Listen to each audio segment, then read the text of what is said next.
Bienvenue sur Africa 24 dans cette nouvelle édition du QG News. Voici les titres de l'actualité. L'annonce du départ du Mali, du Burkina Faso et du Niger de la CEDEAO secoue la région ouest africaine, mais pas que. L'Union africaine regrette cette décision et appelle au dialogue pour préserver la solidarité africaine. L'Angola a créé un plan d'urgence pour prévenir l'épidémie de choléra.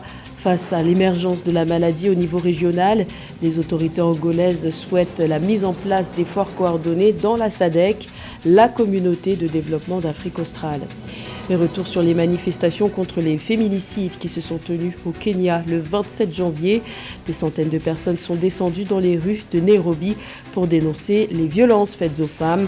Depuis le début de l'année, au moins 16 femmes ont été tuées, victimes de violences selon les médias locaux. Mais tout d'abord au Libéria, le président Joseph Boakai affirme avoir hérité d'une économie en mauvais état. Dans son discours sur l'état de la nation, le chef de l'État qui a prêté serment le 22 janvier a déclaré que le solde enregistré était de 20,5 millions de dollars et non de 42 millions de dollars, comme annoncé par son prédécesseur George Weah. Une contradiction sur laquelle la Banque centrale doit se pencher sur ordre du Sénat, selon les informations rapportées par les médias locaux. Le président Joseph Boakai a réaffirmé son engagement pour réduire le train de vie de l'État et procéder à un audit de tous ceux qui sont en position d'autorité. L'annonce a secoué l'Afrique de l'Ouest le 30 janvier. Le Burkina Faso, le Mali et le Niger, 3 pays dirigés par des militaires, ont notifié leur retrait sans délai de la CEDEAO, communauté économique des États de l'Afrique de l'Ouest, au nom de leur souveraineté nationale respective. Une décision regrettée par l'Union africaine qui appelle au dialogue. Plus de détails avec Samantha Saberou-Sabmanga. Confirmer leur décision de se retirer de la communauté économique des États de l'Afrique de l'Ouest, CEDEAO, le Burkina Faso, le Mali et le Niger ont le 30 janvier 2024 officiellement fait parvenir chacun à son tour une notification formelle à l'instance sous-régionale. Il y a matière à s'inquiéter avec cette décision des 3 pays du Sahel de quitter l'entité sous-régionale que représente la CEDEAO. Je pense que concrètement, cela fragilise la CEDEAO d'un côté et cela vient remettre en question un certain nombre de considérations, notamment les institutions qui existent sur le continent africain. Je pense aussi que, ne serait-ce que d'un point de vue économique, le fait que ce soit 3 pays enclavés, cela démontre une immaturité sur le plan politique et je pense aussi que ça ne correspond pas du tout à l'ère du temps où aujourd'hui on promeut des valeurs de libéralisme, certes sur le plan économique déjà pour la libre circulation des biens et des marchandises, mais également aussi par rapport aux populations et cela représente quand même une force pour ces pays. Le président de la Commission de l'Union africaine, Moussa Faki Mahamat, a regretté l'annonce du retrait du Burkina Faso, du Mali et du Niger de la communauté économique des États de l'Afrique de l'Ouest, CEDEAO, engageant les leaders régionaux à intensifier le dialogue avec les 3 pays concernés. Moussa Faki Mahamat a appelé à la conjugaison de tous les efforts pour que l'unité irremplaçable de la CEDEAO soit préservée et la solidarité africaine renforcée. L'Union africaine est tout à fait dans son rôle lorsqu'elle exprime son regret face à la décision prise par les 3 pays frondeurs. Elle favorise le dialogue et l'échange et c'est ce qu'elle doit faire en tant qu'entité supranationale. Je pense aussi qu'elle est très attentive à la communication et à l'image que cela peut renvoyer auprès des autres pays membres de l'Union africaine, puisque nous ne sommes pas à l'abri de d'autres coups d'État et également d'autres pays qui auraient des velléités de quitter des instances sous-régionales. Dimanche 28 janvier 2024, les 3 pays de l'Alliance des États du Sahel, AES, ont conjointement annoncé leur retrait sans délai de la communauté économique des États de l'Afrique de l'Ouest, une organisation fondée en 1975 dont le siège se trouve à Abuja, la capitale nigériane, avec pour mission de promouvoir l'intégration économique régionale dans tous les domaines. Dirigés par des gouvernements de transition, les 3 pays sont sous sanction de l'institution régionale. C'est une première dans le domaine du financement du développement. La BAD, la Banque africaine de développement, a décidé de vendre 3 milliards de dollars d'obligations hybrides. Objectif affiché, tenter de maximiser les bilans et augmenter le financement pour aider les économies en développement à faire face aux crises. Les explications de Philomène Tine. La Banque africaine de développement, BAD, a réussi en coup de maître en émettant des obligations hybrides et en attirant un carnet de commandes de plus de 3 milliards de dollars. Le capital hybride permettra à la BAD de mobiliser davantage de financement sur les marchés de capitaux afin de renforcer l'accélération de la croissance et du développement de l'Afrique. Cette opération représente la première émission de ce genre de titres par la Banque multilatérale de développement à l'échelle mondiale selon Bloomberg.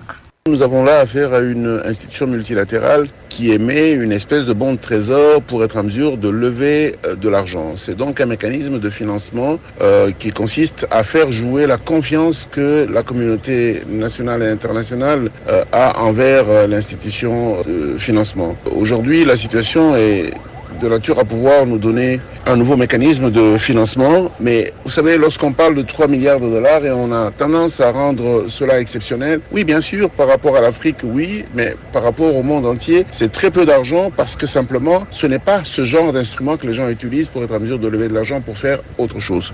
À noter que la BAD cherchait à lever au moins 500 millions de dollars grâce à l'émission de ses obligations dites perpétuelles.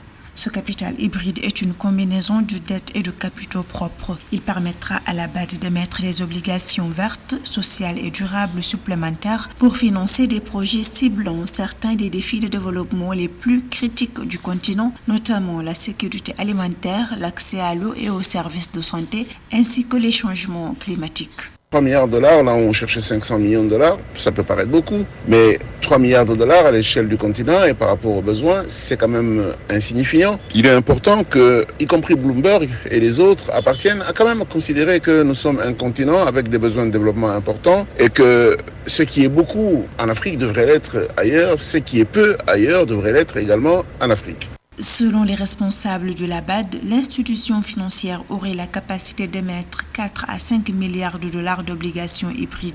Toutefois, ce genre d'opération devrait se faire d'une manière progressive avec 1 ou 2 transactions par an.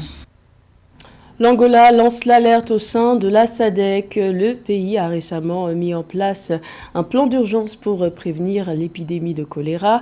Mais face à la résurgence de la maladie au niveau régional, les autorités angolaises espèrent une coordination des efforts des pays membres de la communauté de développement d'Afrique australe pour contrôler la propagation de cette maladie. Plus de détails avec Marie-Raphaël Antolo.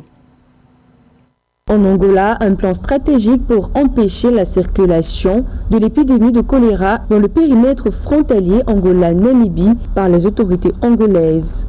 Il s'agit plus précisément d'établir des mesures visant à renforcer la surveillance épidémiologique pour empêcher la circulation du dit virus dans les postes frontaliers. Le ministre angolais des Affaires étrangères, Tete Antonio, a dans ce cadre appelé lundi 29 janvier les pays membres de la communauté de développement d'Afrique australe à coordonner leurs efforts pour prévenir et contrôler la propagation du choléra. Since early 2023, en début 2023 jusqu'à ce début 2024, 8 pays membres de la SADC ont combattu et combattent toujours contre le choléra. Nous avons d'ailleurs noté près de 140 000 cas et près de 1300 décès. Nous parlons notamment de la RD Congo, les Swatini, le Malawi, le Mozambique, l'Afrique du Sud, la Tanzanie, la Zambie et le Zimbabwe. Et depuis les fins d'année 2023, la Zambie et le Zimbabwe expérimentent une augmentation exponentielle des cas de choléra avec des répartitions géographiques. Bien que l'Angola n'ait encore officiellement confirmé aucun cas de choléra, les autorités sanitaires nationales ont toutefois relevé le niveau d'alerte en raison du grand nombre de cas signalés dans la région. Selon des statistiques officielles, depuis début 2024, au moins 28 pays ont rapporté 642 437 cas de choléra contre 16 pays au cours de la même période en 2022. Les flambées dans de nombreux pays d'Afrique australe, dont le Malawi, avec un total de 58 982 cas et 2768 décès en 2023, et le Mozambique détenant un total de 33 862 cas et 144 décès en 2023, inquiètent les autorités angolaises et celles de la SADC. As you rightly say, cholera is a disease due to ingestion of... Le choléra est une maladie due à l'ingestion de la nourriture ou de l'eau contaminée. Les différentes autorités, gouvernements et parties prenantes doivent alors fournir un investissement à long terme au service de la distribution d'eau et plus précisément dans les communautés moins développées. Disadvantaged communities, or what we call the hotspots. D'après le ministre angolais des Affaires étrangères, ces scénarios nécessitent une réponse régionale coordonnée pour relever ce défi, car aucun pays ne peut lutter seul contre une maladie comme le choléra qui ne tient pas compte des frontières. Des rassemblements pour protester contre les féminicides se sont tenus au Kenya le 27 janvier. Des centaines de personnes sont descendues dans les rues de Nairobi, la capitale, pour dénoncer les meurtres et les violences faites aux femmes. Selon les médias locaux, au moins 16 femmes victimes de violences ont été tuées au Kenya depuis le début de l'année 2024. Les précisions de Marie-Raphaël Antolo. Au Kenya, ce sont des centaines de femmes qui sont descendues dans les rues de Nairobi le 27 janvier pour manifester contre les meurtres des femmes dans le pays, révoltées par la mort de plus d'une quinzaine d'entre elles depuis le début de l'année 2024. Les manifestantes sont descendues dans les rues de la capitale en brandissant des pancartes sur lesquelles on pouvait lire « Être une femme ne devrait pas être une condamnation à mort ». Selon les médias locaux, au moins 16 femmes ont été tuées au Kenya cette année. Cette manifestation anti-fémicide est, selon des observateurs, le plus grand événement jamais organisé dans le pays contre la violence sexuelle et fondée sur le genre. Je suis là aujourd'hui pour dire non au fémicide. Personne ne mérite de mourir. La vie des femmes compte pour n'importe quelle autre personne et pour aucune raison une femme ne doit mourir. Nous devons arrêter d'accuser les femmes parce que nous ne pouvons pas corriger la moralité en tuant ces femmes. Dans l'une des affaires qui a marqué le pays, une femme de 26 ans a été tuée le 4 janvier 2024 dans un appartement par un membre présumé d'une gang d'extorqueurs qui cible les femmes par l'intermédiaire des sites de rencontres selon la police. Environ 2 semaines plus tard, une jeune femme de 20 ans a été étranglée. 2 hommes ont été placés en garde à vue dans cette affaire mais n'ont pas encore été inculpés. En 2022, quelques 725 femmes et filles ont été assassinées dans ce pays d'Afrique de l'Est, selon un rapport de l'Office des Nations Unies contre la drogue et le crime. Nous comptons déjà 542 décès depuis 2016 et 245 de ces décès sont causés par les époux dans les ménages. Si 245 ont été assassinés dans leur maison et par leurs époux, de quoi parlons-nous? Il ne s'agit pas d'une affaire morale, mais des droits de l'homme. Et les femmes ont le droit de vivre. Nous ne le supplions pas, nous le demandons et enseignons que l'assassinat des femmes doit cesser dans le pays. En dehors de ce chiffre, seulement 99 des femmes sont tuées par des étrangers et donc les femmes sont assassinées par des personnes qu'elles connaissent. Selon un rapport gouvernemental publié en 2023, plus de 30% des femmes au Kenya sont victimes de violences physiques au cours de leur vie et 13% subissent une forme de violence sexuelle. Des sources officielles indiquent en outre que ce sont plus de 5000 femmes qui ont été assassinées dans le pays depuis 2016. Le Cap-Vert disputera pour la deuxième fois de son histoire un quart de finale de la Coupe d'Afrique des Nations de football. Après leur victoire sur la Mauritanie en 8e de finale, les requins bleus affronteront l'Afrique du Sud pour tenter de poursuivre la compétition. Un rendez-vous très attendu qui se jouera ce samedi 3 février. Retour sur le parcours du Cap-Vert dans ce sujet de la rédaction. Une équipe mauritanienne, acculée par les requins bleus, finit par lâcher du lest à la 87e minute et offre au Cap-Verdien la qualification pour les quarts de finale de la Coupe d'Afrique des Nations de football Côte d'Ivoire 23. Sur un tacle mal contrôlé du gardien mauritanien, Babacar Niasse, sur l'attaquant Gelson Tavares, offre un pénalty au Cap-Vert, transformé par le capitaine des requins bleus, Ryan Mendes.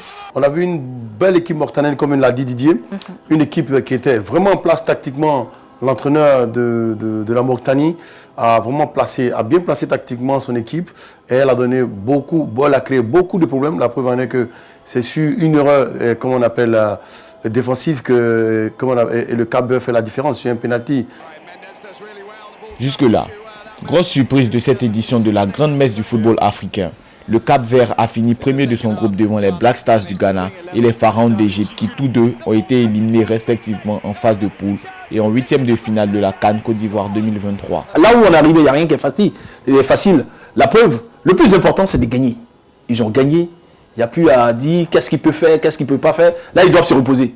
Et puis attaquer le prochain match qui sera contre peut-être le Maroc ou l'Afrique du Sud. Malgré l'élimination des Mauritaniens, ce match a été une bataille tactique entre deux entraîneurs. Ami Abdou, sélectionneur de la Mauritanie d'origine comorienne, et Pedro Leitao, communément appelé Bobista, est un ancien footballeur capverdien, actuellement entraîneur du Cap-Vert. C'était le journal de la rédaction. Merci de l'avoir suivi. L'information continue sur Africa 24.